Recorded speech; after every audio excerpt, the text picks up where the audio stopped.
What's going on, guys? It's Sin here, and I gotta show you guys something. It won't be as crazy right now as it was the previous year, but anyway, this is a GM mode I'm doing on the side. We're in the year 2024, as you can see. We're defending the Stanley Cup, and we weren't supposed to win the Stanley Cup. This is the Capitals, right? Let me show you the lines. Let me show you. We got no one left of the old Capitals, pretty much. Okay, don't look. Don't you know? We got Burakovsky, Vrana, and Johansson, basically. So last year, we were about to not make the playoffs, and the only old Capital we had left of the old guard was Backstrom. So I traded Backstrom at the deadline for, this defensive prospect, and that was pretty much it. I couldn't get much for him. He's 34, and his trade value was like less than halfway through. But we made the playoffs, last seed, and we won the Stanley Cup. And the lines looked even worse than they do right now. Okay, we had Johansson up there. Van Riemsdyk was on like the second or third line. Basically, I was trying to baby Dingman. This guy right here. I had him started the year on the third line because he was like 83, 84. Then I moved him up when the playoffs started because he was like 85, 86. All right, and I put this random guy on the first line. A red top 9! Look at it. He's 88 overall as a red top. What the fuck? How?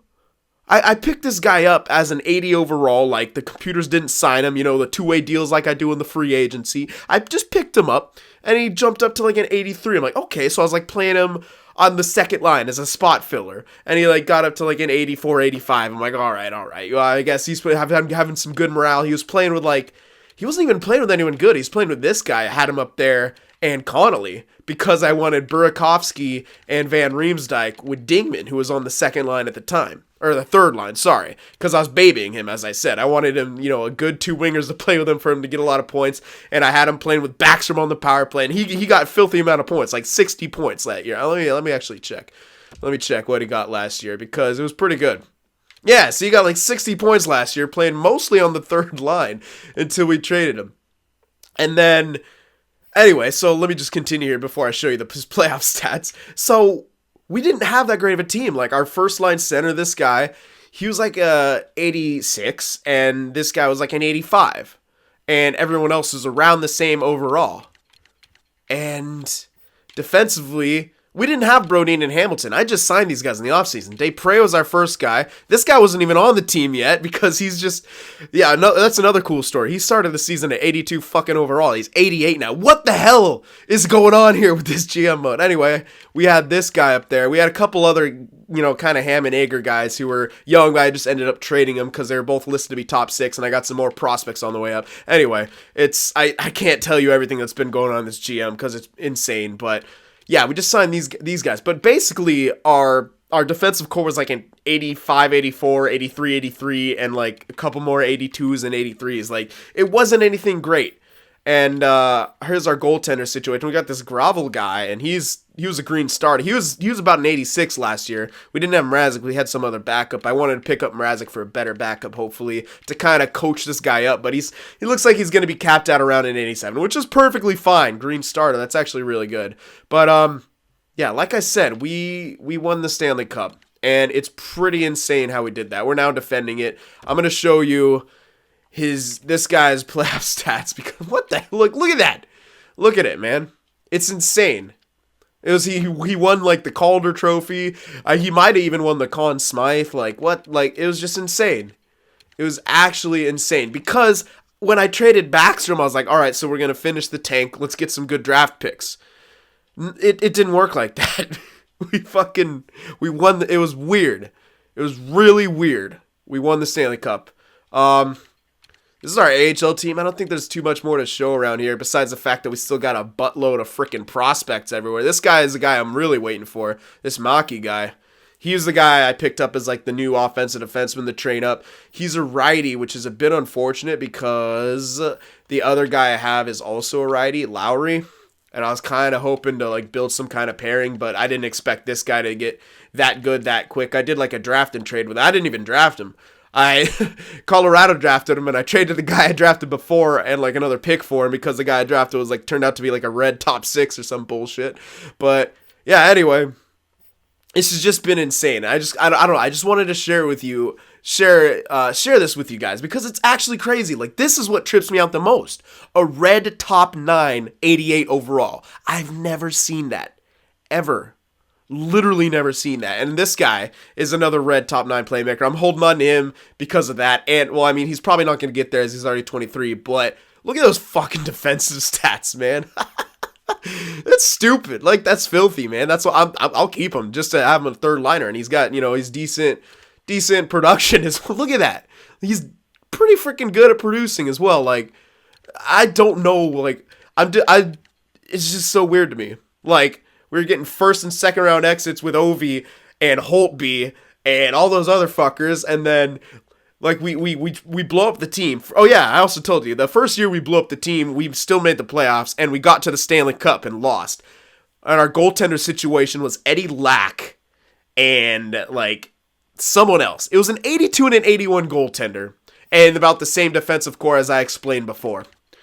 I didn't get it, and we had a like super weak offensive core besides Backstrom, like in Vrana and Burakovsky. That was our first line. We had nothing else after that, pretty much, and it was just this is just the weirdest GM mode I've ever done, and I had to kind of tell you guys about it and just show you. I think it's pretty cool, like what I've got going on here. I've never ever had something like this, like especially this. This is so cool, and he's good at producing. Look at that. He might as well be a playmaker.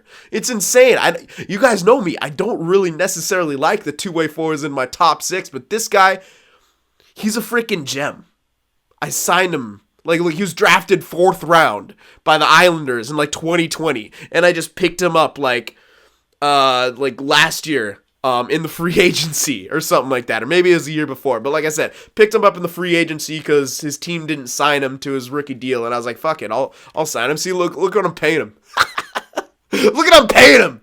Look what I'm paying that bastard, dude. We're the new Blackhawks. All this young ass talent winning these cups, man. Bring it on, man. Anyway, I just had to show you guys this. So if you want some more updates and stuff as I go along here, it's like 2 a.m., man. I hope I'm not being too loud. The neighbors are gonna hate me. But anyway, I just kind of wanted to show you guys all this because it's pretty insane. Like, it's just everything that's been happening like the last year or two. Like, it's insane. Like, it just, especially this guy, like literally he started out in 82 this year and he was pretty much the same. I saw he jumped up to an 83 when I was checking the stats and all that kind of stuff. I'm like, okay, get up to the trade deadline, and like for some reason I'm like looking around, I see this guy just chilling down here. Like it looked like this. I go on here they all Mr. Sin, I'm doing my fucking due diligence. I'm like, I see that, and I'm like, well, there we go. Just immediately, it was just insane. Like, what the hell? It's craziness, man.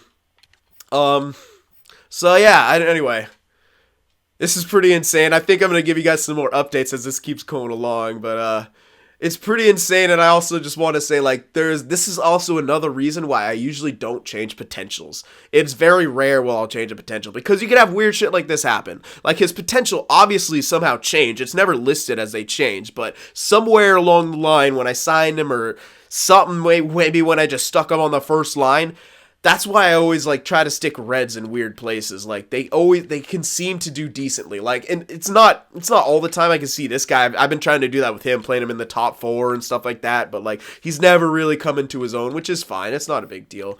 But this guy, like it's a rare thing. Like, and it just happened. Like this guy is an 88 freaking overall and an insane production guy. He's already got he had 75 points. We just ended the season. He's almost 75 points. Like, it's crazy. It's just insane. And yeah, look, like we're basically a President's Trophy winning team. JVR at 84, and look at what he's doing. Like what? Like this is breaking this is just breaking all the laws I thought I knew about NHL 17 franchises. And it's really, really gonna change up, I think, my Montreal campaign moving forward. Not to say I'm gonna like be like, I don't know, like try to duplicate this, because I don't think it'll happen, but more along the lines of like, if I have an 84 somewhere in the top 6, I don't think it should really matter because if he's producing, like I've oftentimes looking for the best players, which, you know, it does make sense. It's a computer game. It's RNG. You got to kind of look for the best way the stats will produce. But at the same time, sometimes something just clicks, and this team is just clicking right now. So hopefully we can do the same with our Montreal one, but let me know if you guys want to see some like updates about this as we go along, because it's pretty crazy what's happening. Anyway, I just wanted to share that with you guys, so carry on. Hope your guys' nights are going well. Hopefully I don't wake anyone up with this, because I'm just going to release this right now. It's going to be like a little hidden video. It's going to be awesome. Alright guys, I hope you guys enjoyed this little foray into my offline GM mode. It's pretty insane. Anyways, I'll see you guys in my videos very soon.